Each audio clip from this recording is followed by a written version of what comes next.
यस्मिन् सर्वे निलीयन्ते तादृशाय नमो नमः भनेर मैले सुरु गरेँ।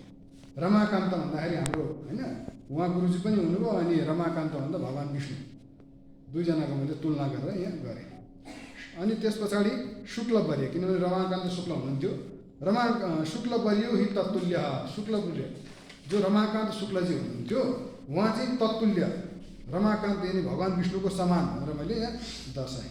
कसरी भन्दाखेरि सुकवित्वेन संस्कृत, यो संसारभरमै उहाँले केवल भारतमा नभएर विश्वभरि नै एउटा सुकवि राम्रो कवि भनेर उहाँ जानिनुभयो।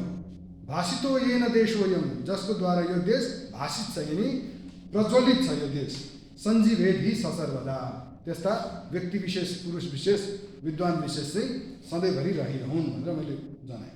अर्को छ फेरि संस्कृतमेव सा भाषा यस्यां तेन व्यवहृतम, संस्कृत नै त्यो भाषा हो जसमा उहाँले व्यवहार गर्नुभयो, उहाँले भाषण गर्नुभयो, उहाँले लेख्ने कामहरू इत्यादि गर्नुभयो। त्यस पछाडि सम्पूर्णे अपि इह संसारे, यो सम्पूर्ण चराचर जगत संसार जुन छ त्यसमा सा भाषा, साकार भाषा, सा जुन संस्कृत भाषा छ त्यसको प्रसार होस् भनेर त्यसलाई मैले संस्कृतलाई पनि अलिकति यहाँ महत्त्व जनाएर मैले लेखेँ। त्यस कारणले हुँदाखेरि यो झन्झावाता भन्ने एउटा यसको अनुवाद मैले गरेँ। हजुरहरूले मलाई यो यहाँ एउटा मौका दिनुभयो। यसको हुन त अब यसको एकपल्ट यो दसैँको समयमा पनि मैले गुवाहाटीमा एकपल्ट लोकार्पण भइसकेको।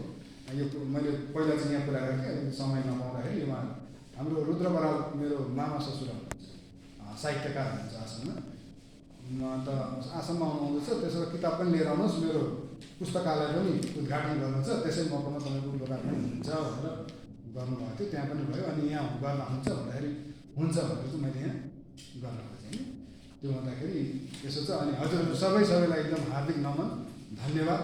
यो हजुरहरूले मलाई मौका दिनुभयो एउटा पुस्तक लोकार्पण गर्ने आफ्नो प्रश्न। हजुर सर्वे भवन्तु सुखिनः, सर्वे सन्तु निरामयाः, सर्वे भद्राणि पश्यन्तु, मा कश्चित् दुःखभाग् भवेत्। ओम शान्ति शान्ति शान्ति।